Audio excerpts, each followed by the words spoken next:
Title: The Phantom of Room 4. B. Intro: The Hook. November 12th, 1984. A freezing rain washes over the neon-lit streets of Chicago. In an old, run-down brick apartment building, 28-year-old Sarah Jenkins, a quiet local librarian, walks up the stairs to her fourth-floor apartment. Room 4, B. A neighbor sees her unlock the door, step inside, and shut it behind her. The deadbolt clicks. That click was the last sound anyone ever heard from Sarah. She never came out. But when the police broke the door down 2 days later, the apartment was completely empty.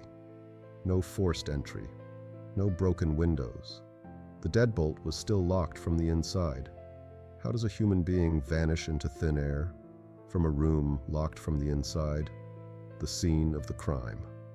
When Detective Miller stepped into room 4B, the silence was heavy, almost suffocating. The scene made no sense. On the kitchen counter, a cup of tea sat cold. The TV was still playing static.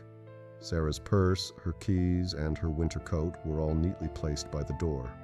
There was no blood, no signs of a struggle, but Detective Miller noticed something strange, a faint, lingering smell.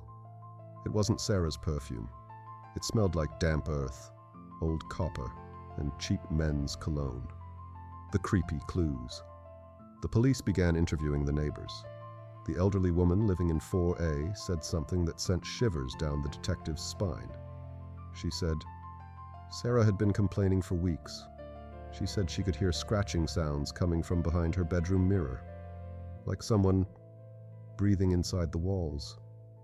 The landlord dismissed it as rats. The police dismissed it as paranoia. But they were wrong. It wasn't rats.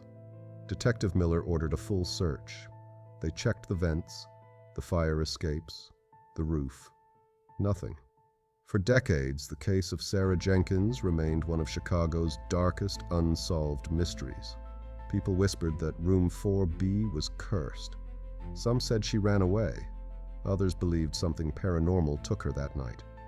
The terrifying twist.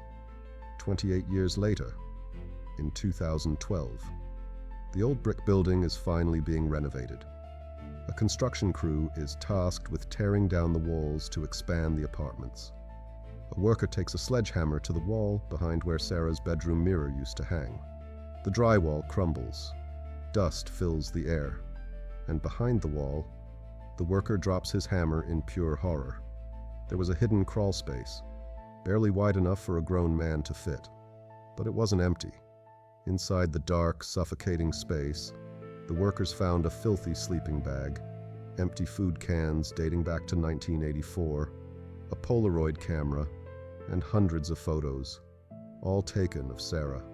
Photos of her sleeping, photos of her reading, photos taken from the inside of her own closet. Someone hadn't broken into Sarah's apartment. Someone had been living inside it, right behind her walls, watching her every single move. The ending. Among the terrifying items, the police found one last thing. A small, golden necklace. It was the necklace Sarah was wearing the night she disappeared. The hidden tunnel led straight down to the basement, offering a perfect, unseen escape route. The man in the walls was never identified. The DNA on the sleeping bag didn't match any records. He slipped out into the cold November night, taking Sarah with him, leaving only ghosts and unanswered questions behind. To this day, nobody knows who he was, and nobody knows where Sarah is. If you live alone, maybe check the walls before you go to sleep tonight, because you never truly know who might be listening. Don't forget to like and subscribe for more terrifying true stories. Stay safe.